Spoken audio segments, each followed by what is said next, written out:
Assalamualaikum dan salam sejahtera bersama Cikgu Rizwan.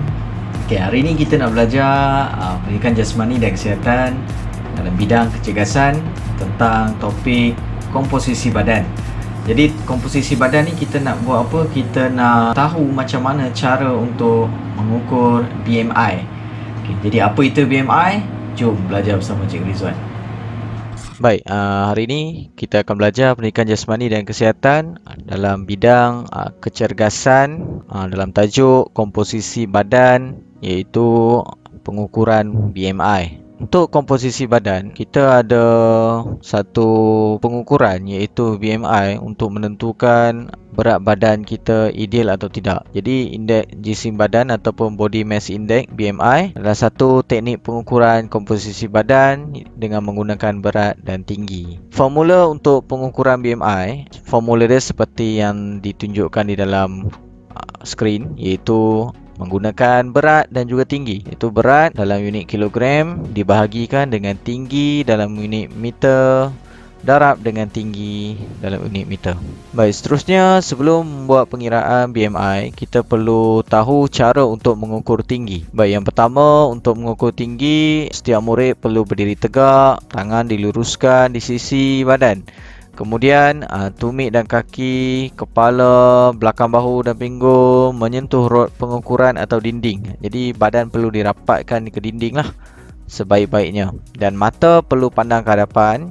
Kemudian jika menggunakan alat pengukuran yang menggunakan rod, iaitu turunkan pelaras ukuran ketinggian sehingga menyentuh kepala, iaitu menekan rambut. Jadi kalau kita guna pembaris dan ada pita ukur di dinding, kita kena letak baris tu di atas kepala sehingga menekan rambut lah. Jangan di atas rambut lah. Kita kena tekan sampai dia kena dekat kulit ataupun dekat kepala lah, biar rapat, baru pengiraan tinggi tu tepat. Jadi catatan untuk bacaan ketinggian 0.1 cm yang hampir lah untuk pengukur biasa. Jadi kalau yang guna digital tak perlu lah, dia dah lebih tepat. Seterusnya kita perlu ukur berat. Macam mana cara nak ukur berat? Hampir sama juga, iaitu kena berdiri tegak dan tidak boleh memakai kasut di atas alat penimbang. Kemudian mata kita pandang ke hadapan dan berat badan yang seimbang di atas kedua-dua belah kaki. Jadi tak boleh berdiri dengan sebelah kaki saja, mesti berdiri dengan menggunakan dua belah kaki supaya berat badan kita tu dapat diukur dengan tepat lah. Dan seterusnya catat bacaan pada 100 gram yang hampir lah. Jadi kalau kita tengok mana yang lebih dekat, jadi kalau menggunakan penimbang analog ataupun yang guna jarum tu, jadi kita kena tengok mana yang hampir lah. Jadi kalau guna alat penimbang digital lebih senang lah. Baik, seterusnya kita tengok contoh pengiraan. Baik, di sini ada satu contoh pengiraan untuk seorang murid perempuan, iaitu kita beri nama Siti ya, contoh Okey, dia berumur 11 tahun. Berat badannya ialah 36 kg. Tinggi yang kita dapat ialah 132 cm. Jadi bersamaan dengan 1.32 meter. Jadi maka BMI dia ialah 36 kg bahagi dengan 1.32 meter darab 1.32 meter. Jadi dapat 20.7. Jadi kalau 20.7 untuk BMI ni, dia dikategorikan sebagai berlebihan berat badan. Jadi kita boleh tengok pada graf ni. Okey, kita boleh tengok pada graf ni. Okey, umur 11 tahun, dia punya BMI 20.7. Jadi kalau kita tengok pada graf, kedudukan dia di kawasan kuning, iaitu berlebihan berat badan. Okey, jadi kita boleh tengok pada graf sendiri pun menunjukkan murid perempuan yang bernama Siti ini berlebihan berat badan. Baik, seterusnya kita tengok contoh pengiraan untuk seorang murid lelaki yang bernama Ali. Umurnya 11 tahun, berat badan dia 46 kg, tingginya 140 cm bersamaan dengan 1.4 meter. Maka BMI ni ialah 46 kg dibahagikan dengan 1.4 meter darab 1.4 meter, bersamaan dengan 23.5 BMI. Jadi BMI ni ialah 23.5. Jadi macam mana kita nak tengok pada graf? Kalau tengok pada sini, pengiraannya dikategorikan sebagai obes. Jadi kita tengok, bulatkan 11 iaitu umurnya. Kemudian BMI-nya 23.5, kita gariskan. Dapat betul-betul di kawasan hijau, iaitu kawasan obes. Jadi murid ini memang obes. Okey, jadi itu cara untuk pengiraan BMI bagi murid lelaki dan murid perempuan berdasarkan jadual ataupun graf BMI ni. Baik, seterusnya keterangan graf BMI. Jika kita tengok pada graf BMI, macam mana kita nak fahaminya ialah dengan cara kita tengok kalau putih bermakna murid tu mempunyai berat badan yang normal.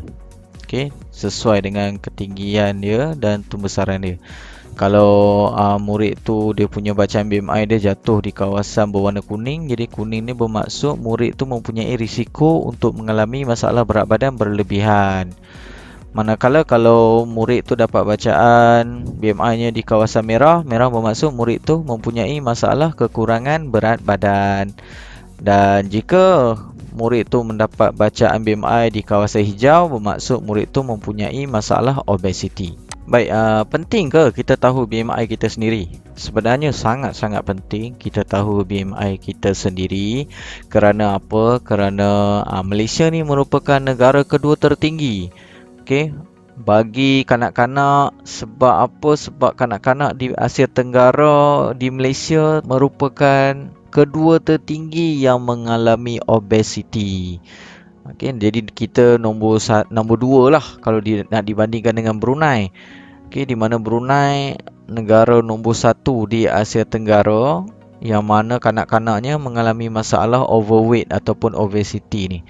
Jadi kenapa tak boleh overweight ni ataupun obesity ni, kegemukan ni? Sebab apa? Sebab penyakit boleh datang banyak kepada orang yang mengalami obesiti ni. Antara penyakit-penyakit yang selalu dikaitkan dengan obesiti ni ialah penyakit kardiovaskular ataupun penyakit sakit jantung. Seterusnya boleh mendapat hipertensi ataupun dikenali sebagai tekanan darah tinggi. Seterusnya diabetes mellitus ataupun dikenali sebagai kencing manis. Juga boleh terkena penyakit seperti stroke ataupun dipanggil sebagai angin hama, dan juga penyakit artritis ataupun penyakit yang mendatangkan kesakitan, kemerahan, bengkak dan kekejangan pada sendi. Jadi sangat penting untuk kita peka ataupun kita ambil tahu tentang BMI kita sendiri supaya kita sentiasa menjaga kesihatan kita. Okay, terutamanya untuk mengelakkan diri kita daripada penyakit obesiti. Baik, seterusnya macam mana cara nak menaikkan berat badan? Sebenarnya cara nak menaikkan berat badan ni ada banyak cara, antaranya makan dengan lebih kerap, makan makanan yang tinggi nutrisi, makan makanan berkalori tinggi.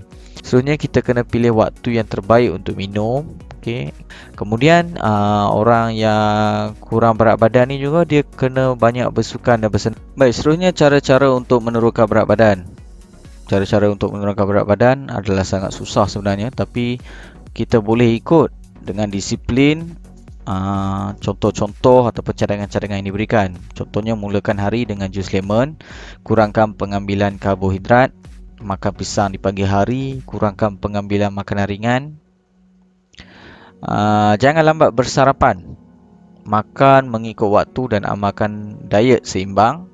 Seterusnya, mendapatkan tidur yang teratur dan cukup, serta bersukan atau bersenam dengan teratur. Okey. Baik, kesimpulannya BMI ni adalah satu indikasi bagi mengetahui berat badan ideal berdasarkan ketinggian kita.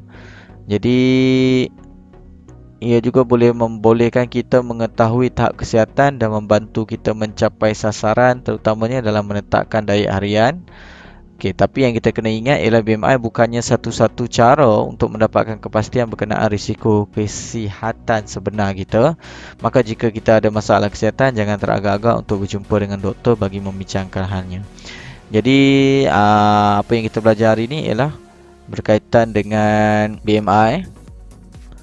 Jadi cikgu harap kita dapat bersama-sama fahami, aplikasi dan amalkan dalam kehidupan seharian kita supaya berat badan kita sentiasa berat badan yang normal, bukan berat badan yang berlebihan ataupun obesiti ataupun kekurangan berat badan. Jadi kita perlu pastikan badan kita sentiasa dalam keadaan berat badan yang normal supaya dijauhi dari segala jenis penyakit yang boleh mengganggu kehidupan seharian kita.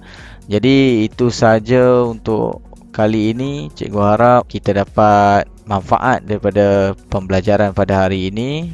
Seterusnya kita dapat aplikasi dalam kehidupan seharian. Itu saja. Sekian. Terima kasih.